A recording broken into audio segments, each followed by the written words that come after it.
Hi, good evening, everybody. This is Abdul Sayed. Good evening, everybody. It's Abdul Sayed coming to you live from Cape Town. We have our episode 3 tonight of Motor Talk with Witzenberg, Motorpraatjies met Witzenberg.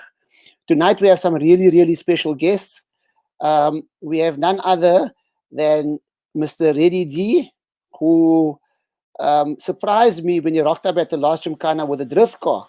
I didn't know that was one of his things that he loved to do. So that's one of the really special guests we have on the show tonight. And he's going to talk to you a little bit about himself, about his car, about the exciting event coming up this Saturday. Also, we have Kyle van Dijk. I met Kyle a year or two ago. And you know what? Kyle's a very humble guy. Because I saw him race his kind of road car at Gymkhana, and it was awesome. Really, really awesome. He was, I think, the very first event he came to, he kind of did the quickest time. It was the first rear-wheel drive ever to have done the quickest time on a Gymkhana. So Kyle is not a man of very many words, but he's going to make me speak a lot tonight. And then we have two guys that I met at the last Gymkhana, which was about a month ago at Killarney, Waseem Parker and Chen. And they came with their 86s. Two of them with their 86s. And we're going to have them on the show tonight as well, just so that we can get a feel of how it was or is from the new guys, you know, how they found their first Gymkhana and that type of thing. So, okay, so I'm going to get, there's just a message that come up here. Hello, Duan. Are you well, Duan? Yeah, thanks for the messages. Thanks for following our show. And you know what? This is only episode 3, and it's really, really amazing what we've... the viewers, the people, the comments that people have sent in and all of this stuff. So thank you very much for actually coming onto the show with your comments and stuff. So coming back to the first guest, Mr. Reddy D. Good evening, sir.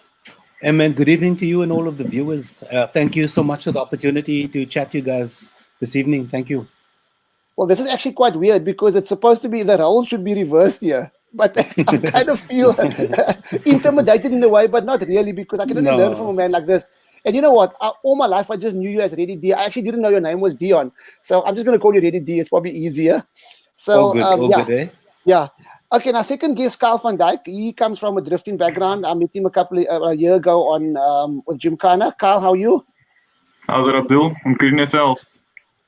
Really nice to have you on the show. Thanks for giving up some of your time for being here tonight. I know you guys, both you and Reddy, are fairly busy. So we're going to be chatting to both of you guys soon. And just our third guest there, Waseem. Welcome on the show, Waseem. How are you? Good, and yourself? I'm really good, man. Nice to have you on. Thanks for your time, giving up your time. I know you're also very busy. Thanks for being here tonight, and have some fun with chatting to you guys. And last but not least, Chen. How are you, Aaron? Good evening. Good. Thank you for having me. Yeah, thanks for being here. Well, I was actually quite surprised when I spoke to you a couple of days ago. You told me you were married. I couldn't even believe it. I thought, my word, is he really married? Well, you are married and you have a child. That's brilliant. Yes, I do. Yeah. So let us go back to, it's good. I mean, I really thought that Aaron was like, I don't know, maybe 18 or something, but I don't know. I'm meeting the first time. He just looks young.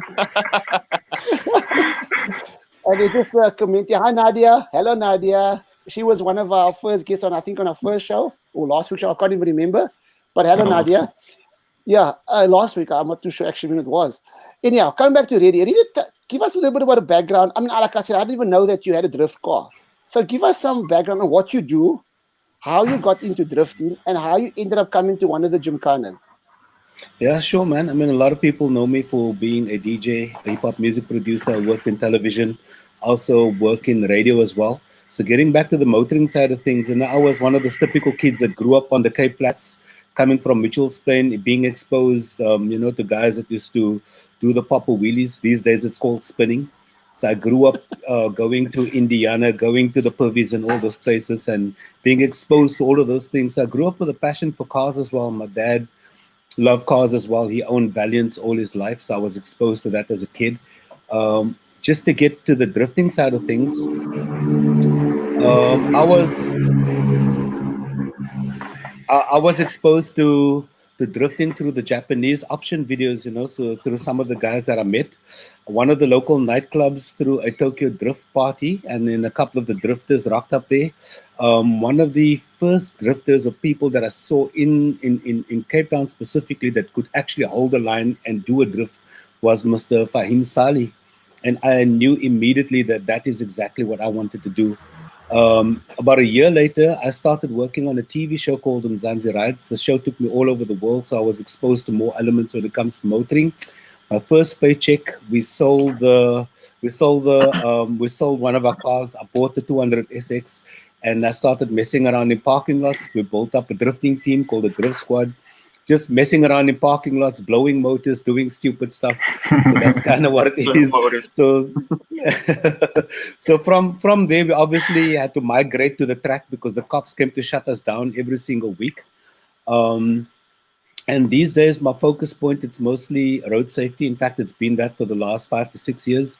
And also using drifting and our skills as a means, to kind of encourage, people to think about road safety. We work with youth most of the times. So that's kind of my thing. And the car that I rocked up with last week, that's not my car, though. That's my wife's car. So it was a borrowed car. Well, you have a good wife, I must say. Yeah. Really, you know what? That's actually a brilliant introduction. I mean, I didn't even know. It's so. I kind of when you talk about Indiana, I'm not sure how old you are, but I mean, I'm quite like I'm over 50. So when you talk about Indiana, it brings back like really fun memories. I don't think Waseem and Aaron and Kyle will actually remember, or maybe don't even know about Indiana. But it was like a kind of a takeaways, that we in Gatesville, in Athlone area, where the guys used to accumulate on a Friday night and a Saturday night, and we used to do like a quarter mile from robot to robot, and it was Yes. it was completely illegal, but it was also completely legal, if you know what I mean. Yeah. Because I think eventually the cops just turned the blind eye. But I guess we grow up and we learn certain things, and like Reddy said, you know what? Now we understand the dangers of doing motorsport on the street, and now we try and take it to the track and teach guys. But anyhow, we're gonna hold that thought for now, Reddy. Let's get you Kyle. Kyle, how are you, Kyle? You back? You can Yeah, I'm hear us? good, You man. can I'm see us? good, Abdul. Tell me, I met you about a year ago, maybe at the Gymkhana. I've never heard about you. Yeah. I've never seen you. And when I saw you drive the first time, I was so impressed. I must be honest, because those lines were so clean. It was so precise. Tell us a little bit about your background. I mean, I know that 350 was a road car, if I'm not mistaken. Yeah, so the 350Z is still a road car. And it used to be it was my daily driver for like, 2 years, more than 2 years. It's kind of becoming more and more like track focused now. But yeah, so how everything started for me, I actually started with oval track racing. Started when I was 13. But I've always been like so interested in the real drive thing and, drifting and sliding cars around. So as soon as I could get my own car, my first car was a box shaped Corolla. So a real drive Corolla. Used to like be so happy when it used to rain because I used to go out and just try and momentum slide that thing everywhere. And then from there, yeah, like just always had real drives and like kind of taught myself and watched also like option videos and watched everybody and took advice. And then I've always been around, but never really done comps with the drifting. It was just a fun thing for me to do. So then Drift City 2018 was my first like drift event that I actually took part in. And that went really well. And then I got to go to Gymkhana Grid, which was like, amazing to me. And it was like a big eye opener. And then I actually saw how good the international guys were. They like with minimal equipment as well. They could do like so good. The guys were like really impressive. Like Stephen McConnell was a guy from the UK, and he was like just such a clean driver. And I was like, when I came back from there, I was like, okay, cool. I really need to get track time, and like see time as much as I can, and I want to drive as much as I can, and really practice this. And that's where like kind of I got involved with you guys and like joined my first Gymkhana. And yeah, like you spoke about earlier, like my first event was kind of a magic event. It was like my first time with you guys, and I won the event that day. But the track layout was perfect for my car. It was so well suited to my car. It was really tight and technical, and yeah, it just suited like everything perfectly. So I haven't had the same success after that, but we're trying to get there again. Yeah, I remember So, because I set that route up. And and the reason why it was so good for your car, because I gave you my bank account details before that, and the amount of money Exactly. was really good. So I didn't have a problem setting up the track according to your car. But I remember that day, Carl. I remember that day because it was at the oval track side, if I'm not mistaken. Yeah, oval track side. Yeah. And part of that route, as you went out of that little square after doing the figure eights and stuff, you went out, and there was a really tight section with the tires, kind of 2 rows of tires in the center of the track. And I remember the hardcore Gymkhana guys, the hardcore guys were irritated with me. How are we gonna get our cars through here? How are we gonna do this? And then I remember I went out there and I said, I'll show you guys, I'll do it without the handbrake, which I did. And then when you went out, it was just poetry in motion. So the guys were quiet because they thought this is a new guy and he's going through there perfectly. So what are we bitching and moaning about? It's actually quite cool. Yeah, but it was so much easier with the real drive because you could really like use the throttle to go through there.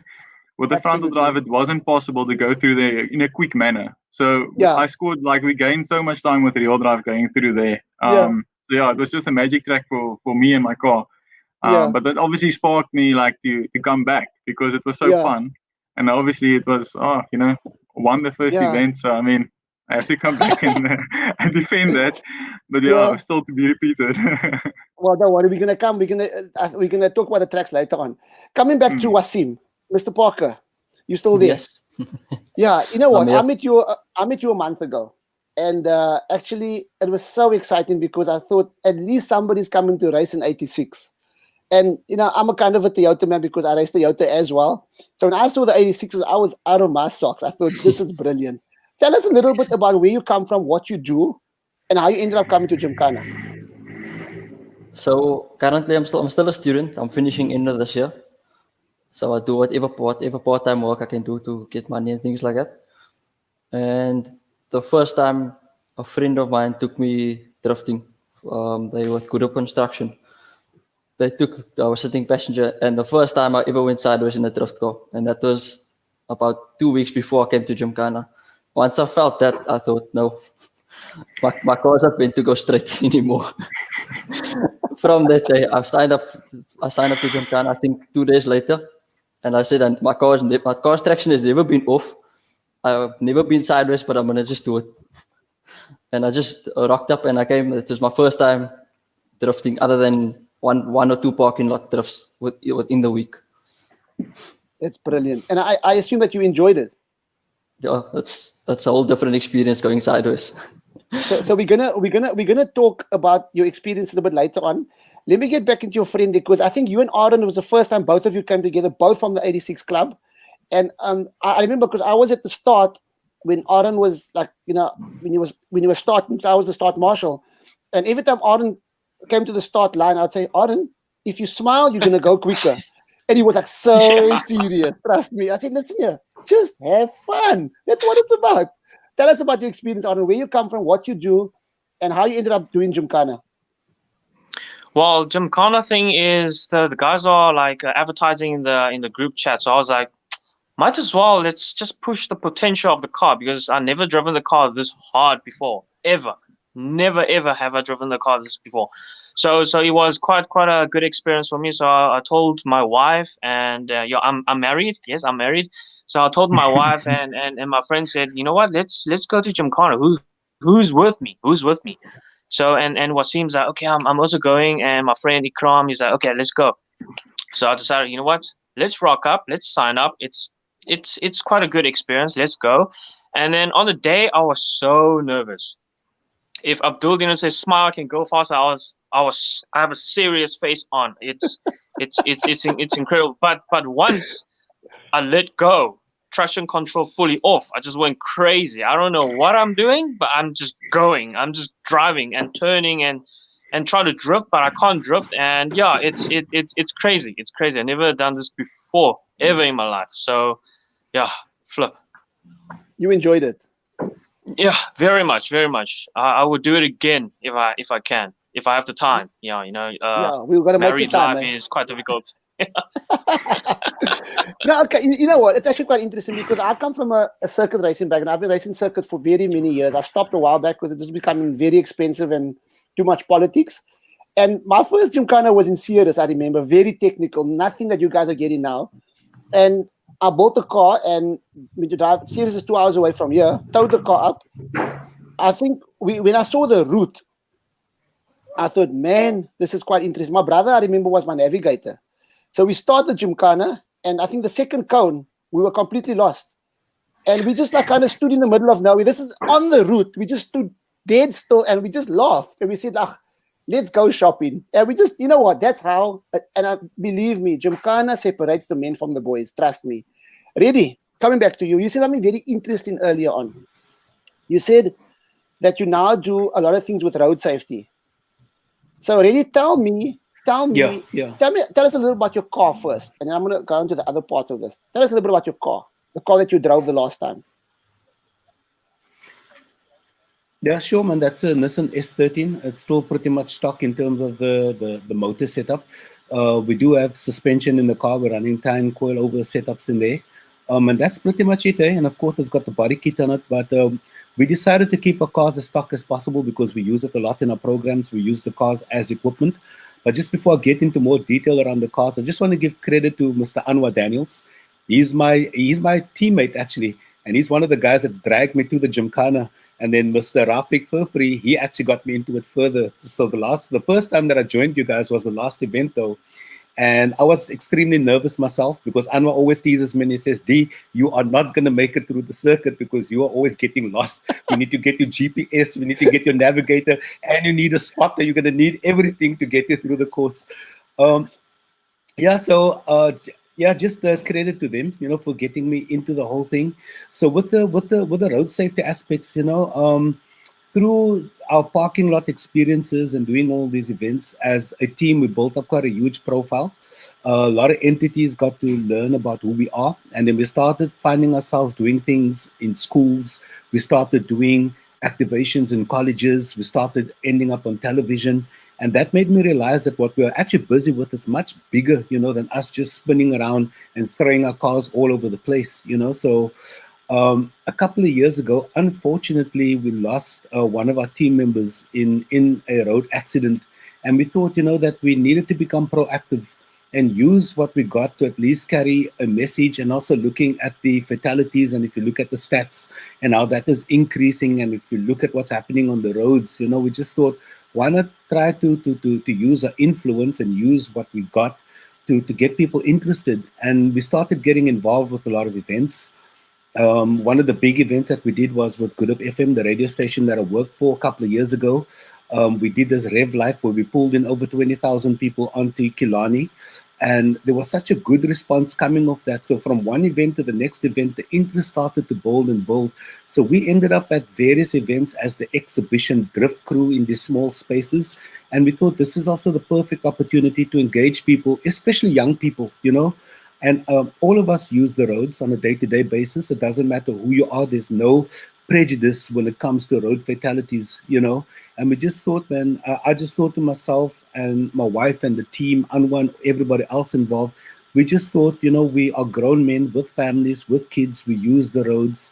An accident, it can come knocking on anyone's door at any time and at any time. So we just need to take a proactive stance and do something about the situation. We then approached Killarney because we needed a safe place, to roll out the activations and the programs. Killarney came on board as a partner. They gave us the space and hospitality, of course. And we've been busing in kids from all different areas to the track to bring them into the program to experience drifting, car control, speed. We chat to them, we give them the experience. And it's kind of like a twofold program as well. Number one, it's road safety. Number two, we work with a lot of disadvantaged kids and kids that come from trouble areas that are infected with gang violence, and they experience all these hardships on a day-to-day basis. So it also give the kids an opportunity to come into a program to experience something else, to get out of the neighborhood, away from the guns going off on a daily basis, and just to interact and network with people from different walks of life, and also just to see what else the world has to offer as well. So really, it's actually quite interesting. Maybe we should.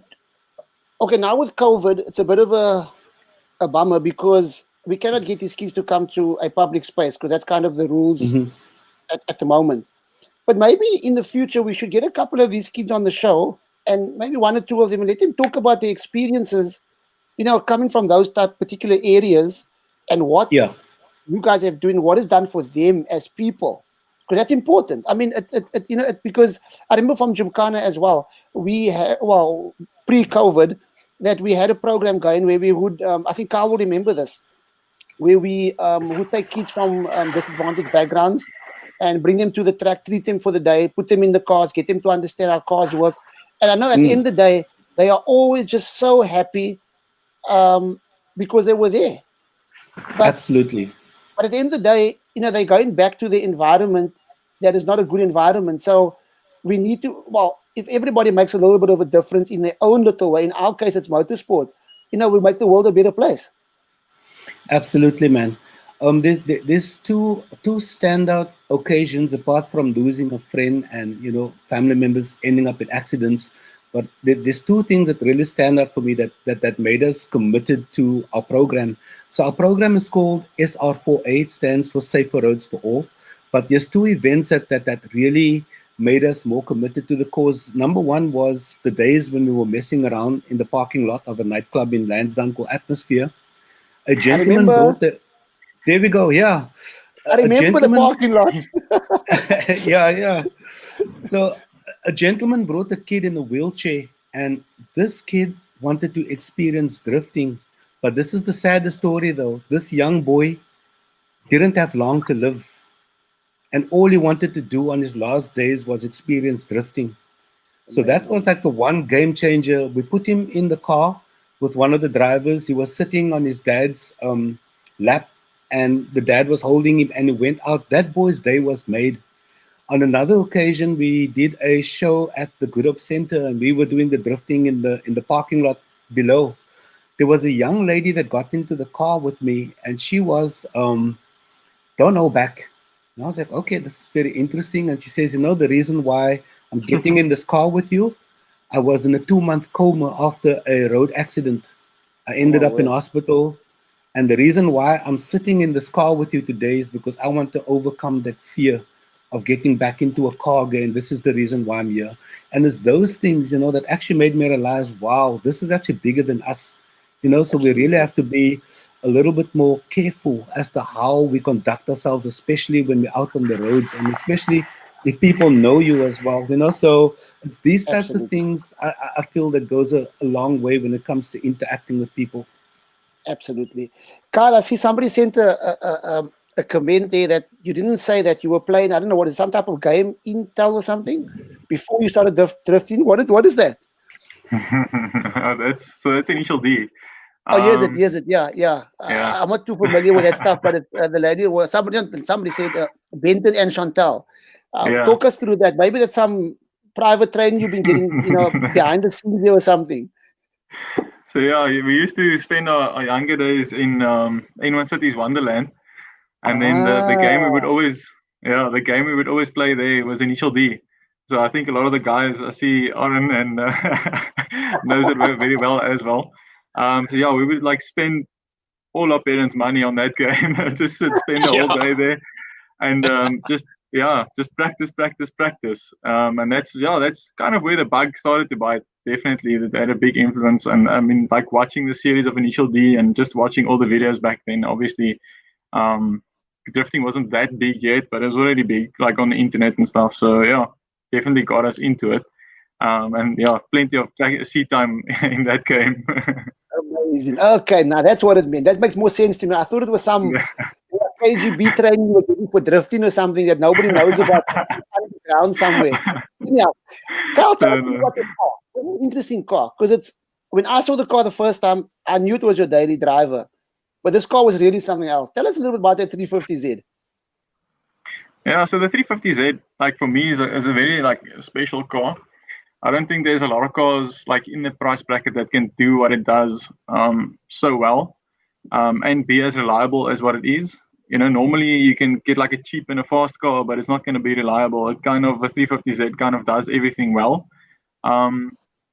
So yeah, my car is like kind of the engine and stuff is very basic. It's like a bolt-on car, so intake, exhaust, chip, all those things, like the basics. And even suspension-wise, it's not that fancy. We have like homemade lower control arms in the back, which a buddy of mine made for me. At the moment, I have like a GK86 front, like an angle kit, which is like a new edition, and hydraulic handbrake, which is a new edition. But the car never had that, and it's stock springs and shocks. But the thing is, the stock platform, the 350Z, it works very well. So it doesn't make a massive amount of power, but the power band is so like broad. For a Gymkhana car, it actually works very well because it like there's no turbo lag, there's nothing. So if you get out of a corner, like a tight corner, it like already makes all its torque. So it actually works like very well. You get like the arches are massive, so you can fit big tires underneath the body. So yeah, it's actually like for me, it's the perfect like bang for buck platform for things like this and like starting drifting. And you can see the guys in the States are like most everywhere almost now. People are using 350Zs for drifting like mad. Because they're just so strong. They don't break. So they're really reliable and like they're good bang for buck. Well, they're made in Japan, so they won't break. Exactly. So you're running. So the 350Z is a V6 3.5 turbocharged. Yeah, exactly. No, it's non-turbo. Non-turbo, so normally aspirated. Yes. Yeah. Okay, so 3.5 liter V6 normally aspirated with mid-mounted engine, or is the engine in the front? No, so the engine is still front engine rear drive. So the engine is still in the front, And they make about they claim to make about like I think it's like they claim like my model is claimed to make like 204 kilowatt, but they don't make that on dynos here by us. Like if you check at Saki's dyno, Isak at Dynotech, they don't really make that. So my car with all the bolt-ons and everything, it's like 217 kilowatt. So yeah, it's not as much as a lot of the turbo cars, but like I said, like kind of the broad power band helps it so much because it makes it everywhere. Yeah. And the torque of that car, do you know what the torque is? Yeah, it's around 360 newtons. Yeah. That's good for Gymkhana because you need that bottom end pulling power. You don't need a high. Yeah. Is it very high? Is it what 7, 8? So mine revs very high. So we kind of like living life on the edge with my motor because like I know for the Gymkhanas, like it really helps to have a big power band. So a lot of the time you're stuck between like first and second gear. And it doesn't really help to go to second and back to first because you're just losing time. So with my car, we just raise the rev limiter by 1,000 RPM. So mine revs like 7.5. But I don't rev it there like every day. It's just for Gymkhanas. Well, you saw the new route, right? So there's going to be a time. I'm guaranteed you're going to use third gear as well. I know on the top of the bend that you're going to use third this time around. It will be second gear, 7,500 RPM, I'm sure. Yeah. What tires do you run at the back? Because they're quite wide. I mean, they're 8-inch tires, 7-inch, 8.5, 9-inch. So it has a square setup, so it's 265 at all corners, on a 10.5 J rim. Oh my word! And that's semi-slicks, I would assume. Yeah, semi-slicks, So I run like a combination of tires. I have a set of Zestinos that I run. Which are like very good tires, like they last very long for the amount of grip that they have. And then I have a set of Federal RSRs. So I play with those. Like it depends on the track. If I have them on the front or the back, it depends where I want more grip, and I kind of play with it like that. That's lekker. That's interesting information because that's what the people want to know. What's in that 350Z? Everybody asks that question. That thing is obviously your driving style. It suits your driving style fantastically because you're very precise, very clean, you don't waste a lot of time going through the routes. So it's like, well, you're gonna have an interesting. You're driving on Saturday, obviously. So it's gonna be very, very exciting. So maybe I want to bring up Waseem there quickly. I just want to go through the list of names of some of the drivers coming through on Saturday. So I'm gonna read it off quickly. So we have Chen Michel there with his Honda VTEC 1600, and Anton Smith with his awesome Nissan 1400 bucket with a Toyota 4AGE engine. That's an awesome bucket. That thing revs to 9 every day, all the time. And obviously, Saki is going to come with his twin-turbo V8 Corolla, as well as his 86. And then Rafiq Furfrey, you guys all know Rafiq Furfrey with his Mini Cooper S, the turbo, that Mini that's so quick and clean. And Nadia Singh with a very, very impressive Subaru STI Spec C turbo. Byron Height, and this man really impresses me. Byron is there as regular as clockwork with his Toyota 1300 Taz that he drives home every day. 1300 stock standard, and he has a ball of a time. And that's the idea of Gymkhana, is to come with your road car and have a big jaw and drive the car home. So that's quite interesting. Then we have none other than Mr. Engelbrecht, Leon. Everybody knows Leon. We call him Pastor. Well, he was a bit undecided whether he's going to come with a V10 BM M5 or he's going to come with his Golf, the Golf Turbo. Well, we let him make that decision. But either way, it's going to be a lot of fun for that man because he's my navigator and we have a lot of fun together. And then Andre Smith with his VW Golf, white Golf 1600, he always has a ball of a time and he's very quick. With a fairly standard Golf, he's really, really quick. And number 9, I don't know who this gentleman is, number 9, but something says Kyle van Dijk. Nissan 350. So Kyle's going to be there on Saturday as well. And the 10th driver on my list is Sean Pretorius with his very, very impressive Subaru, the N14 STI. Really quick. You guys must come and listen to that car. So those are the first 10. I'm going to go through the list as we go along. But I want to call Waseem up and just ask him, Waseem, this was your first Gymkhana ever. So how did you feel? It's completely new people, completely new group of friends, new guys. You've never met these people before. How did you feel the first time you rocked up there? Talk about your feelings at your very first Gymkhana. Besides the fact that you were nervous. I wasn't nervous actually. Oh, okay, cool. I was happy to do it. I had confidence in myself. But I knew everyone, I could see from everyone that was just standing there from the get-go. I could see that everyone has a similar mindset. We all share the same love for cars and everyone just links together. I think even just me standing and watching people drive, there's a few people that came up to me and gave me tips and helped me and things like that. Just random people. I didn't even know their name properly or what they drove, but they helped me a lot because I knew it was my first time. And that is the beauty thing about Gymkhana. Yes, we compete against each other, but we kind of complete each other. I don't know if you guys understand what I'm saying. So yes, you know what? And it was very interesting because I remember the very first Gymkhana I went to was in Ceres. And Rafiq with his Mini, as competitive as ever, somehow the pavement came towards him. I don't know how it works in Ceres, but the pavement moved. Anyhow, he damaged his lower control arm. And you know what? 1, 2, 3, the guys were putting the car back there, the guys at the workshop, and we all sort of chipped in to help him fix the car. And that did not happen, in other motorsport arenas. Yeah, like I said, so we compete against each other. We also complete each other. That's very interesting. Waseem, coming back to you very quickly, what did it teach you? Did it teach you more about your car?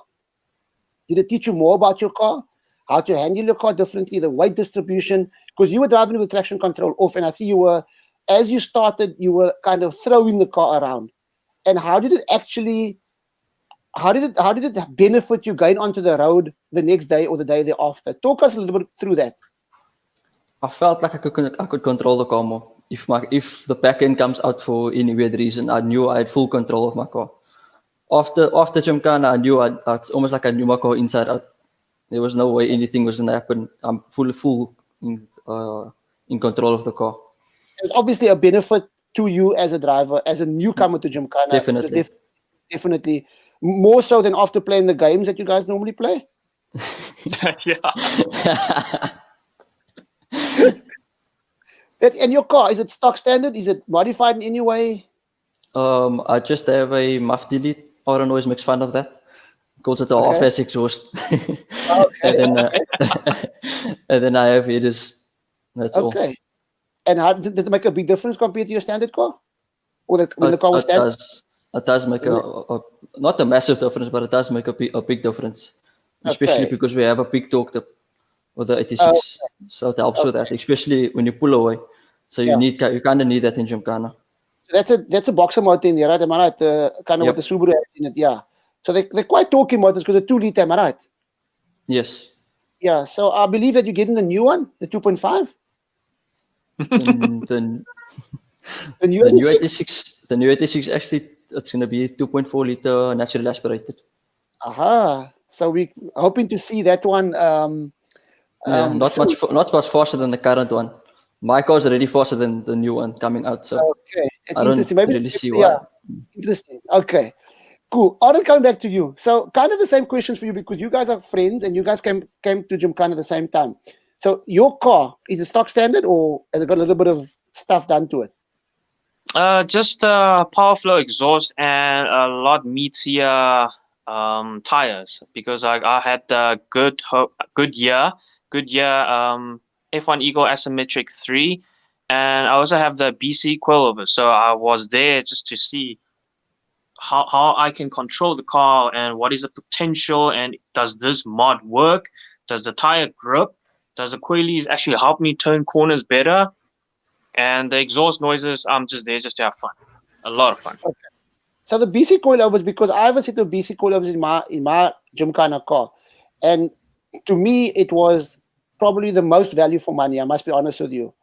It was just you can change the spring rates obviously to what you wanted. Now I've obviously opted for the BCRs because I don't use my car on the road, but I must say that BC coilovers for me was the best value for money. And how did it make a difference? Because you drove the car standard, and now you're driving the car with the BC coilovers, which are fully adjustable. They're fully adjustable. So I'm concerned, as far as my knowledge goes, they're fully adjustable and camber plates and everything. Is it the same on the 86s? No, the one that I have is only the dampers and then the height adjustment. That's it. It's the most basic one because it's my daily driver, so I need to make sure that it still works and drive very drivable on the road and can absorb the bumps. So yeah, I didn't get the camber. I don't really like the camberings of the car. Okay, so you drive it's still your daily car, and you're happy with the BC coilovers?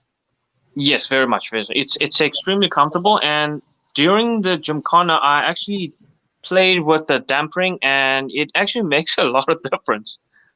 Yeah, so you can turn your one soft or hard. Am I right? On all 4? Yes, on all 4. Yeah. Yeah.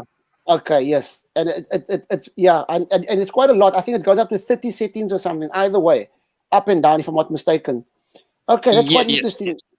Yeah, that's quite interesting. And obviously, leaving Gymkhana, how were you able to get to learn your car better? Was there better control that you found? Could you handle the situations better? How was it?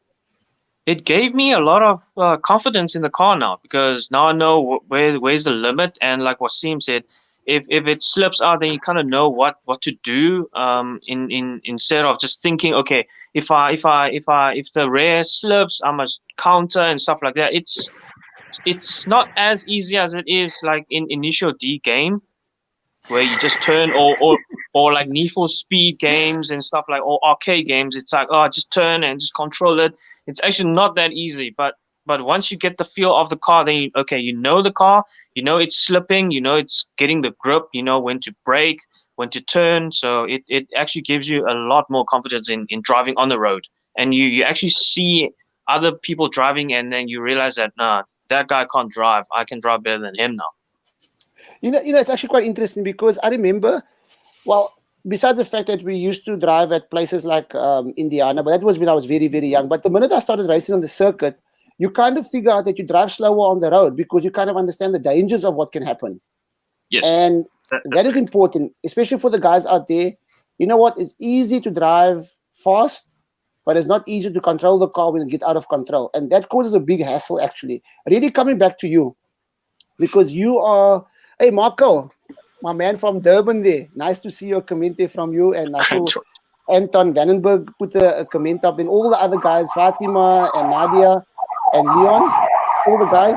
Yeah, so just to remind you guys, this Saturday, the 31st of October at 8 o'clock in the morning, we're having our third Gymkhana testing at Killarney, and it's going to be live streamed and on YouTube, on Facebook, and a couple of other social media platforms as well. And we're going to have, well, I gave you guys a couple of the names of the first 10. I'm going to go through the list with the other drivers. But you guys just need to subscribe to the channel and share it, because it's going to be an awesome day. I can promise you guys that we have a real great lineup of drivers. Really coming back to you and this road safety. I'm very interested to hear about road safety and Gymkhana. This was your first Gymkhana with the Gymkhana guys. What was your experience with these guys? You know, I mean, how did you feel? How did they make you feel? And when you left, did it something that you obviously coming back the second time. That means that something good happened the first time. So take us a little bit through that experience that you had with the guys. Absolutely. And also, how do you think, per se, we can actually get more youngsters involved to get them off the road to come and really do something that, you know, to separate the men from the boys? Take us a little bit through that from your experiences, Reddy. Yeah, sure, man. My experience has really been awesome. For me, it's all a case of, learning new things. So having the opportunity to drive with everybody else, you're learning and you're seeing different driving styles as well. Driving courses like that, that's kind of what we established ourselves as, precision sort of drifting style driving. That's normally what we do.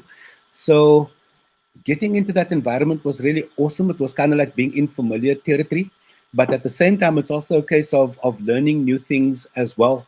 So my strategy is kind of just to get comfortable, with going into a new space, meeting new people, before kind of going into the, if you want to call it, competitive mode, because there's lots to learn. And then, of course, as far as the car goes, there's no setup, there's nothing really geared up for Gymkhana. So at the moment, we're still sliding our rides, and just having fun on that level. And in certain areas, we are pushing where we are able to push. So even for that as well, we're also learning how to control your car and how to read the track differently, how to read, where you need to put the car differently, to make up time, and just to kind of set it up as well. So the last experience for me was truly phenomenal, because I got to drive and also got to jump in and experience two completely different cars as passengers, and to see two totally different drivers with two totally different driving styles do their thing as well. So I jumped in with Rafik, and then I jumped in with Leon as well. And the awesome thing is that I also had Rafik as my navigator, and I've never ever driven with a navigator in my life before. So I had somebody sitting next to me saying left, right, pull, go, all those things. So except your wife. No. I don't prefer her in the car, and I don't want to sit with her either, because sy maak my nerves klaar. Whether she's driving on a public road or whether she's drifting. No, I don't do passenger very well. That's all I can say. But so for me, it's an added benefit of learning new things, which I feel it's truly phenomenal. And also to kind of see all the young guys, that's now coming into the motorsport scene, to see this new generation entering as well. So there's things to learn from them as well, and hopefully, if we come together and we're able to build this thing, and you're able to market it in such a way that it becomes attractive to more young people, that's how we actually get them, to cross over and to come into the realm of motorsport, whether it is Gymkhana, circuit racing, spinning, drifting, or whatever the case may be. So I guess it's all about that, and it's all about the messaging as well.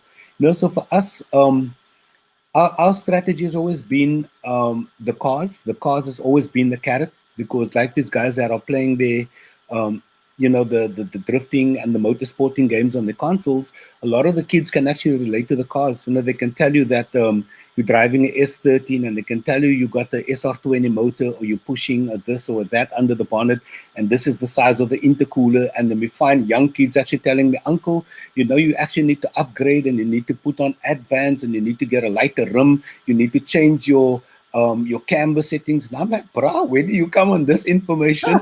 You're not supposed to come and tell me. Yeah? Exactly. Exactly. So it's all a case of how do you saying? It's all a part of communication, and also communicating in a way that everybody can relate as well. So for us, that has kind of worked in our favor, and also the fact that that people know who we are, and they're coming into an arena where they feel welcome, they feel respected. You can sit, you can listen to these young people as well, and you're giving them a really awesome experience. And for most of these young people, they're getting a once in a lifetime experience. So if it's positive, they're always going to carry that with them for the rest of their lives as well. So for us, it's also a case of being mindful of that as well. And sometimes I always got to remind, like the guest drivers that come into the program to volunteer with their cars and the time and the services. We always got to tell them, guys, look, you got to tap off a bit. You don't have to go in boss. You don't have to hit third, fourth, and smoke up the track with the lighty next to you. It's actually okay to hold back, because these kids, for most of them, it's the first time experience. So you don't want to scare them. At the end of the day, we are here to convey a message, and the message is car control. And when they're through this program, we want to encourage them to become road safety ambassadors. So when they go home, they can tell their dads or their brothers or their sisters who's street racing or drinking and driving, guys, look, I don't want to be in the car with you. I don't want to drive with you when you are drunk. I don't want to drive in the car when you're going to be racing people at the robots, because you could end up killing all of us in this car, or you could end up killing everybody else on the road. So that's the message that we instill in these young people. And we know young people have a lot of influence on their parents and on everybody else around them. So this is why we target young people. And a lot of the guys that's out there, I'm always telling people, look, I'm not at war with illegal street races or whatever the case may be. That's your choice. You reap what you sow. So I'm going to work with people that is willing to work, and people that's willing to receive the message, and also to work with people that I can learn from as well. So we also do a lot of things with local government, with their road safety programs as well. So the one program that I've been involved with for the last three and a half years is the Safely Home program. So that's that program. We've been helping local government to kind of build a social media presence and getting the road safety content out to the public as well. So there's a lot of different layers to what we actually do. Absolutely. Now what's interesting is the fact that Gymkhana is actually exactly what you're talking about. Because with Gymkhana, we're creating a safe environment for people to come and have loads of fun in a controlled, safe environment. And the whole idea of Gymkhana is, we want to, number one, keep politics out of it, because politics and anything doesn't gel. Because the minute you get politics in there, it doesn't work. We need to be doing it with a clean heart, should I put it in a very simple way, with the right intentions. And once it's done with the right intentions, everything's okay. And that was something that actually attracted me to Gymkhana the first time, because the guys are just very humble. I mean, you can go to one of the top drivers, like Leon or Saki or Rafik or Carl or whoever. It doesn't matter who it is, any of the drivers that have been there for a very long time. And you know what?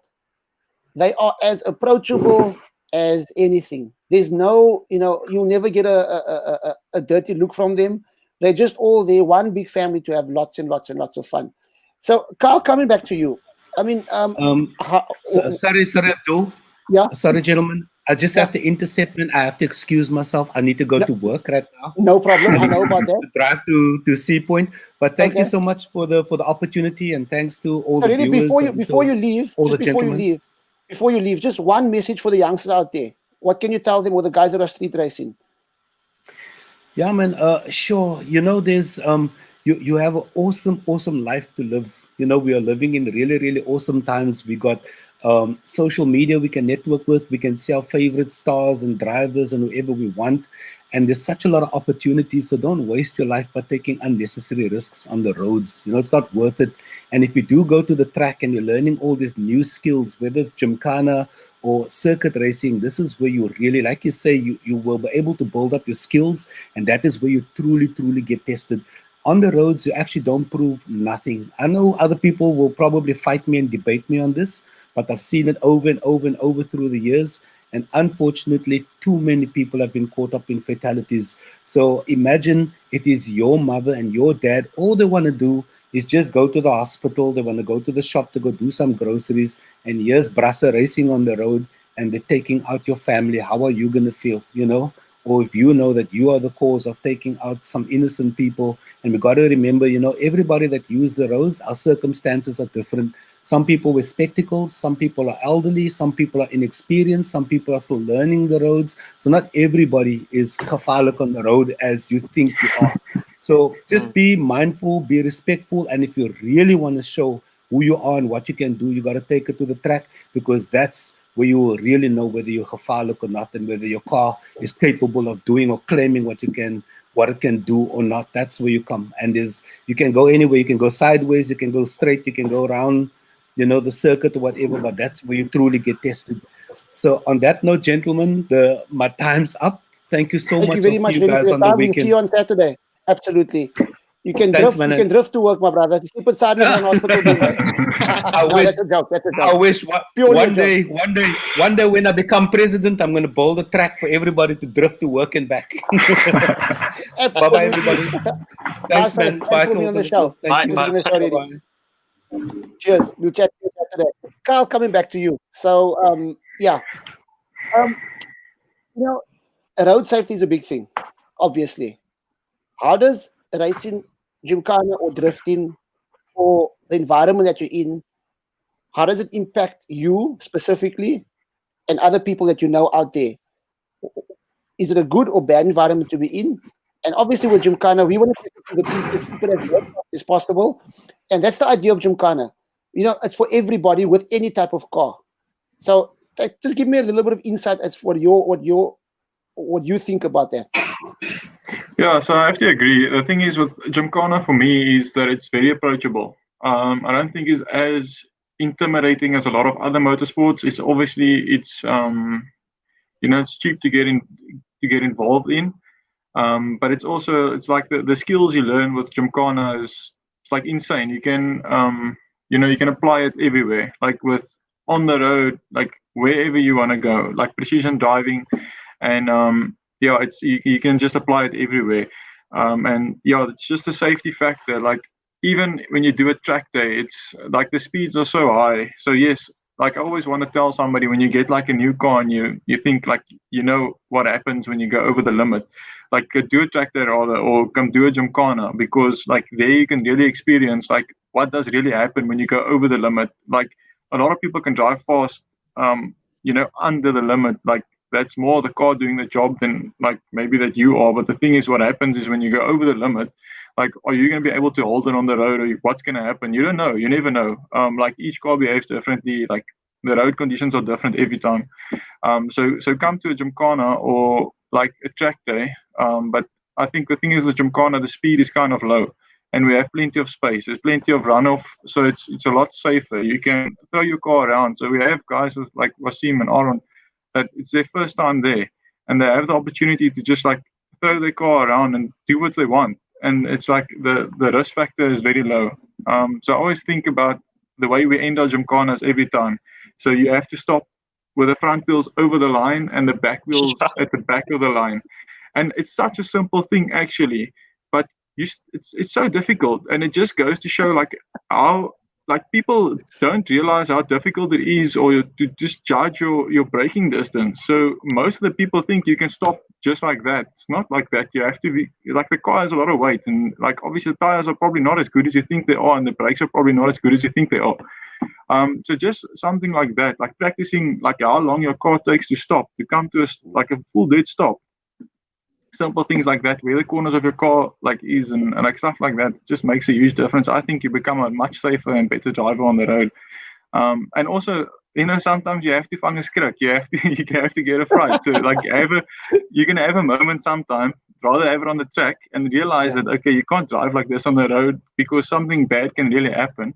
And like have your moment on the track, rather than having it on the road in between other road users and like things like that. Absolutely. And you know what? There was somebody sent in another lady, Miriam. Well, I won't be able to read the whole comment that she sent, but basically she said The experience was amazing. It was my first time and I was very nervous, but going out on the track first time with Kyle, I felt a bit more at ease. The second and third round was out of this world. So basically, she wants her son, who's 6 years old, to be able to experience the same in a controlled environment, and she's completely excited about it.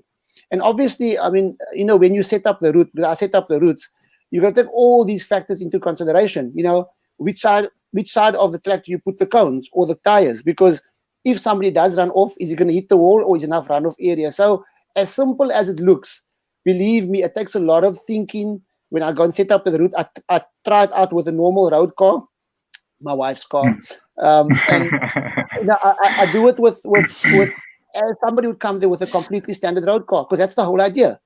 So yeah, so it makes a lot of sense, Exactly. and especially with Gymkhana, because your car is going in a straight line, and suddenly you turn in the car. The weight distribution, you know, the weight transference on one side to the other side, the difference between the front wheel drive, the rear wheel drives, the difference between the all wheel drives, the difference when you're pulling up the handbrake and the car's not supposed to go that way, all these things. And people don't realize, yes, we're going slow, but trust me, it makes a huge difference when you're in that car. And that's another world. Waseem, coming to you, because you guys are kind of the younger guys on the scene now. And I mean, I'm sure you guys kind of you guys belong to the 86 Club. So I'm going to put a little bit of pressure on you now. So why do you think there's only two of you coming to the Gymkhana? I mean, I remember your friend Ikram. I heard that he was going to come this time, but I don't see him anywhere. Where is he, man? Come on, Ikram. So you can't damage your car because you're not really revving your car, you know, to high. So what about getting more? Maybe we could have an 86 competition where all of you come and you guys, the whole lot of 86 guys, can come and have a jaw. Or maybe we should do something with the taxis. I'll organize a few taxi drivers with the quantums. Maybe it'll teach them to be better drivers and safer drivers. But talk us through. Actually, both you and Aaron can talk to us, because you guys both belong to the 86 Club. And you know, maybe how can we get more of those people to come and drive? What do you guys think we can do? What do you think it'll be exciting for them? Talk us through it. Tell us your thoughts. Aaron, you want to go first, or must I?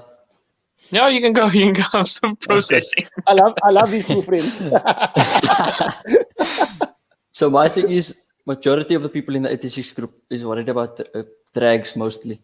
We're worried about who's the fastest also in the group among us. My thing, since I got the 86, and the reason I got the 86, I don't want it to go straight. I want it to be sideways. So if they at least come once, just once, even if you just tell them do one run with the 86 around Gymkhana, I promise you they won't want to go back on the drag strip. I want to retire from drag racing once I've went sideways on Gymkhana. It's just a whole different experience. You can feel the 86 is made for things like this. It does. The car and the control of the car, even if you knew, it's unlike anything else.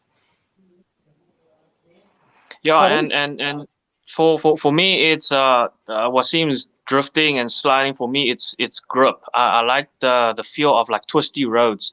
It pumps up my adrenaline. So that's all the fun that I like. I don't really like drifting because it feels like I'm losing control. So I prefer grip. So I like to be in control of the car. But after this Gymkhana session, I find it sliding. It's actually fun. It's the car can take a beating, even with like pushing first gear to red line a few times. It's the engine's fine, because in the 86 community, everyone's worried about engine knocking and having issues because of the Subaru FA20. So yeah, Let's not go there. Let's not go even there. though it's okay, fine.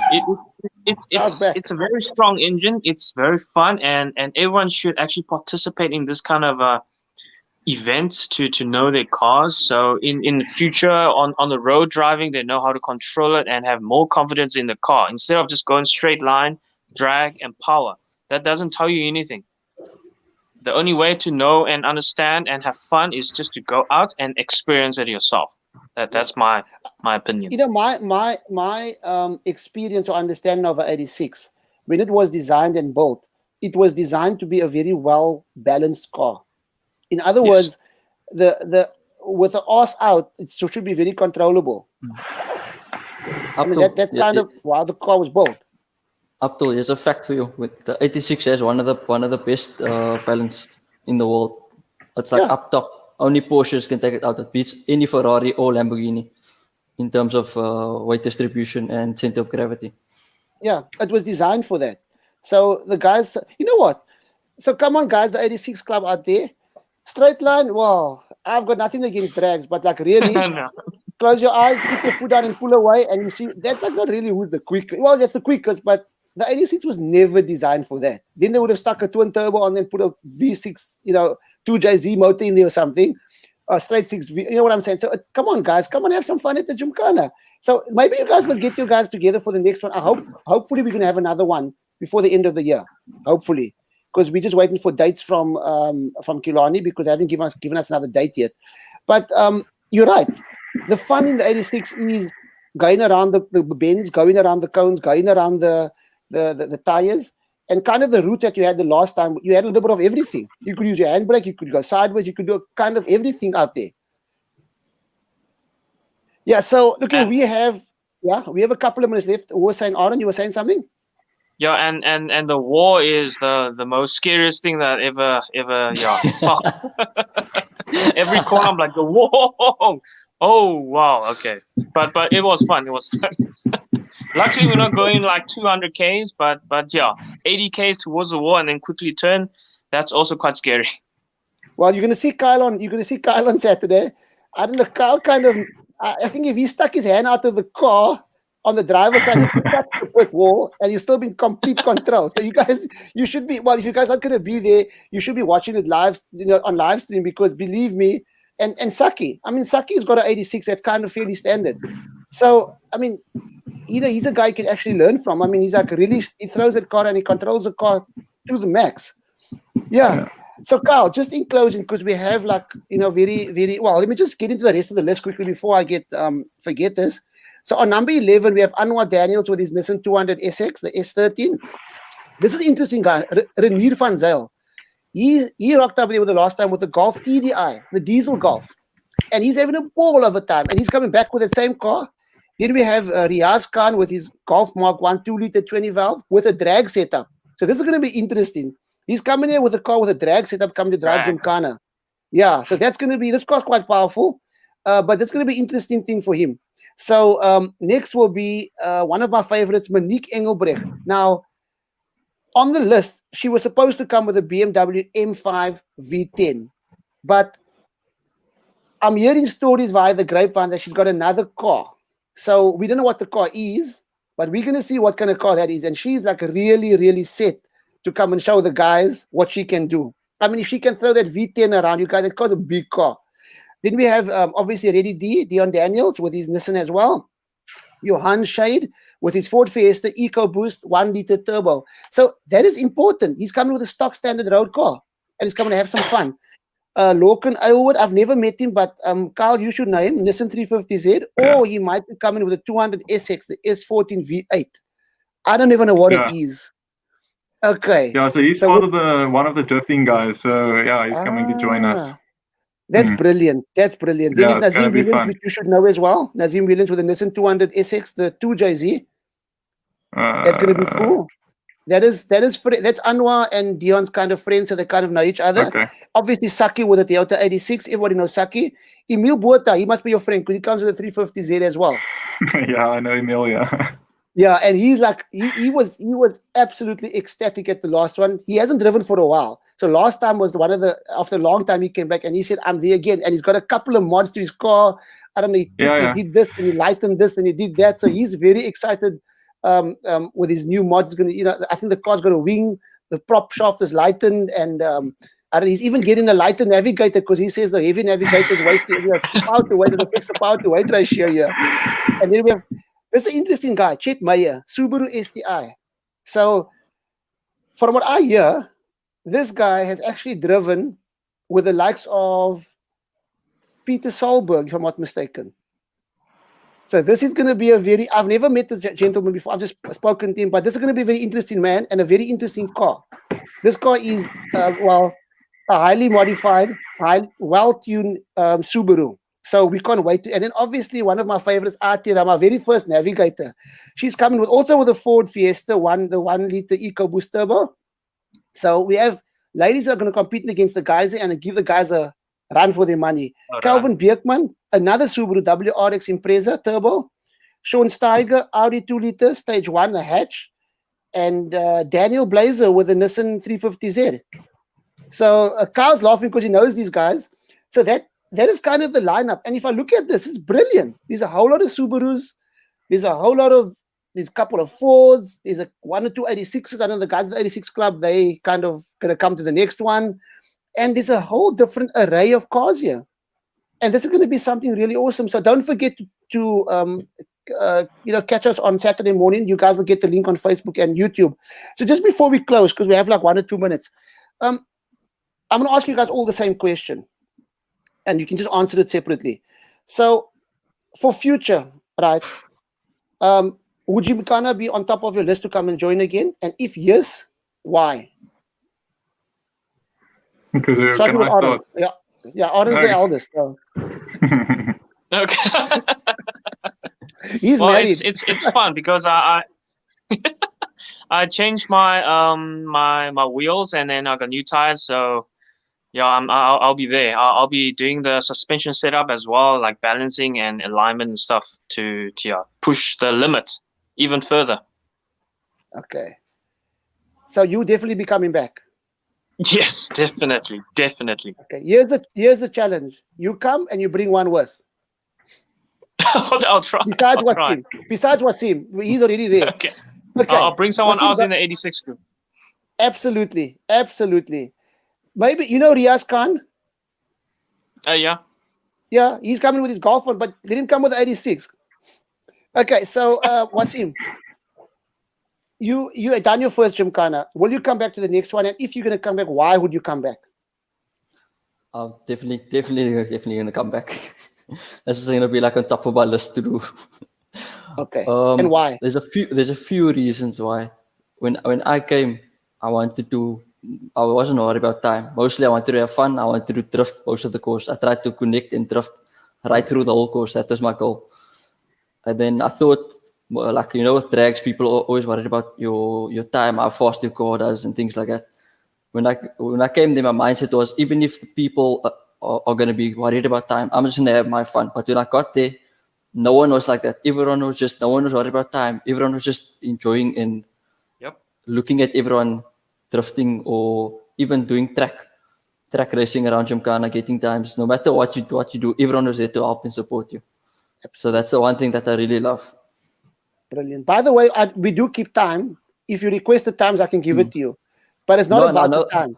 It's about the fun. I know the East time, but no one is so fascinated about the time. Really. Correct. There's no one really. Correct. You're slower than me, so I'm not going to worry with you like that. Correct. Which we have a lot in the track scene. And that's the environment you try and create because there's no pressure. You're not there to show anybody. You're there to drive against yourself.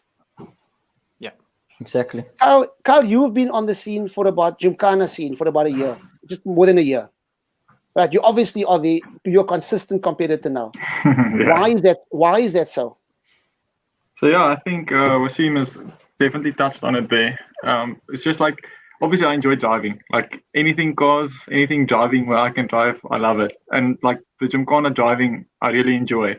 But the thing is, the atmosphere is what like kind of keeps you like coming back to it, because the people there are so nice. Like, and it's such a relaxed atmosphere there. That's just like, everybody's so friendly. Everybody's just happy to be there, and everybody obviously shares the same passion. Like everybody's happy to be driving that day. Everybody's happy to be spending the time around their cars that they've like spent this time and money on preparing, and like seeing if you can go a bit faster, or if you want to go a bit more sideways or whatever. And I think a great example of that is Daniel Blazer, that's going to join us on the next event. Blazer, with a Nissan. Yeah, so I'm not sure if Abdul, if you know who this is, but this is the guy that actually drove my car at the last event that we drove, that couldn't drive straight, that was just sideways the whole time. Oh, so word. Yeah, that was up to the wall. Yes. I can't remember everybody. The guy that drives very close to the wall. Okay, I remember him now. Exactly. Yeah, he was like Yeah, so that, close to the wall. The war. But he's a pro drifter.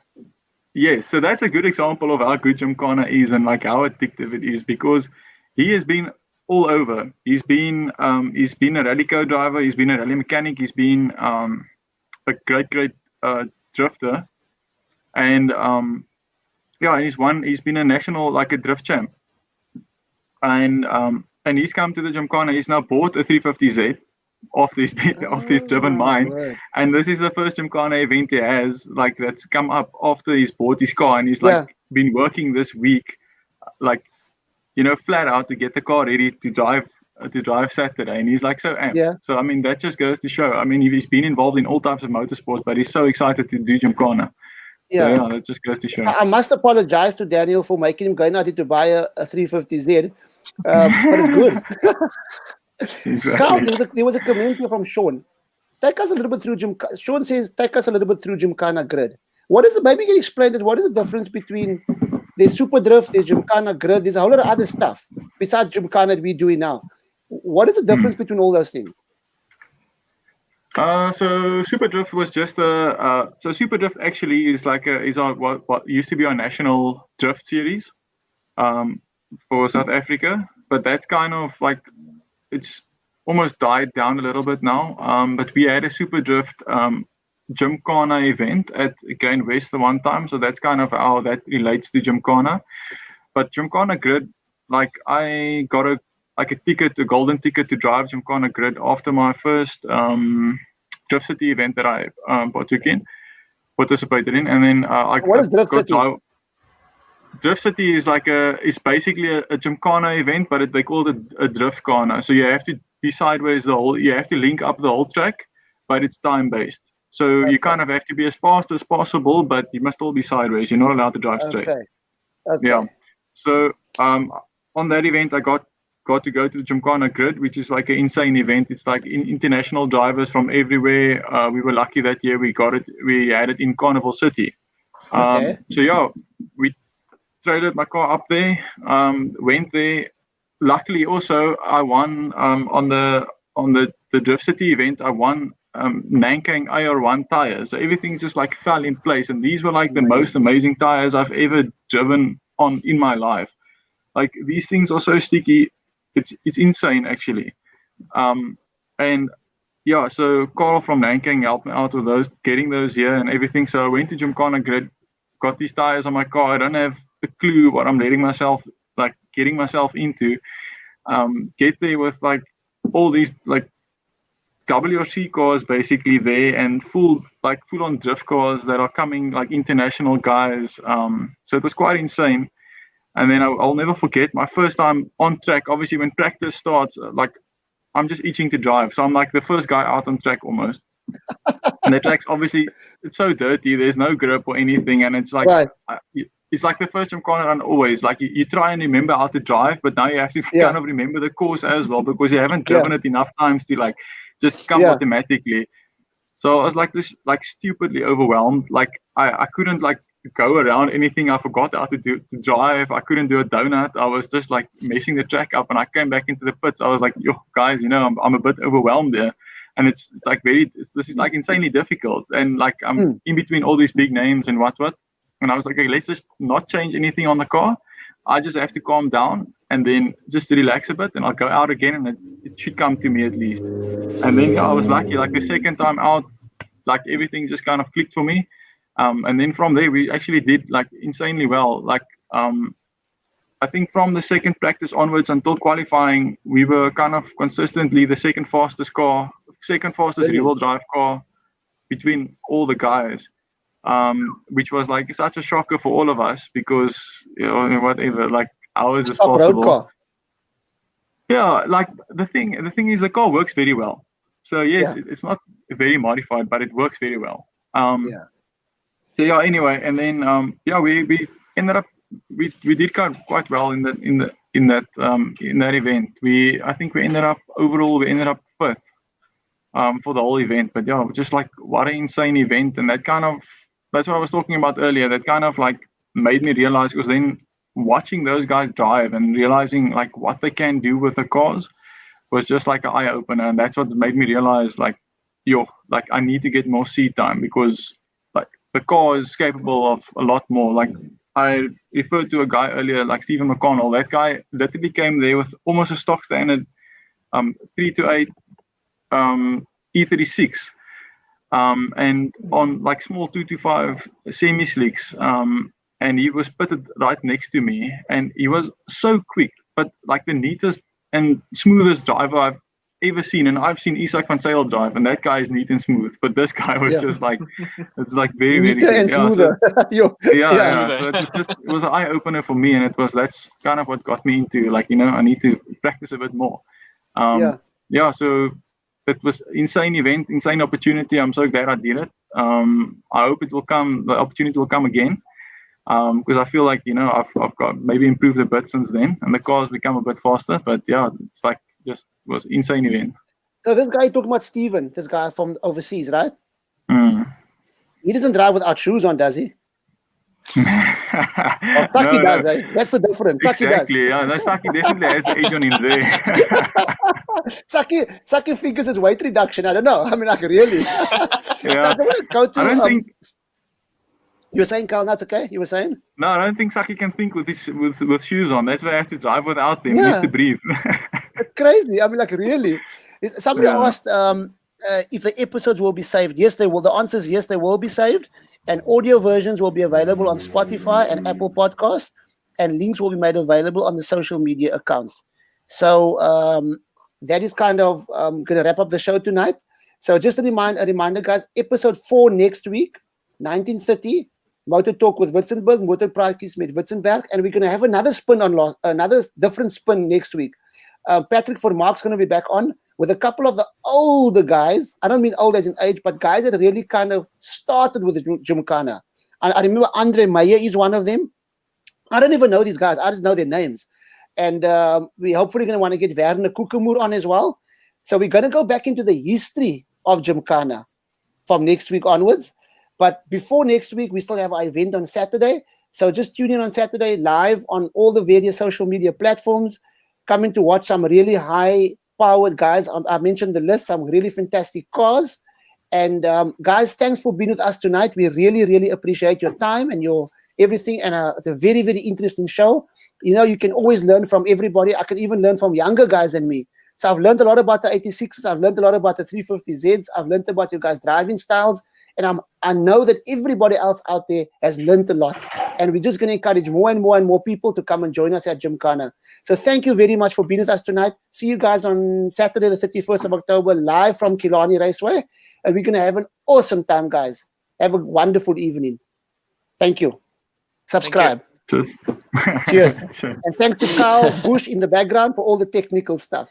Don't forget to subscribe so you'll get the notifications and you can know what's happening out there. Cheers, guys. Have a good evening.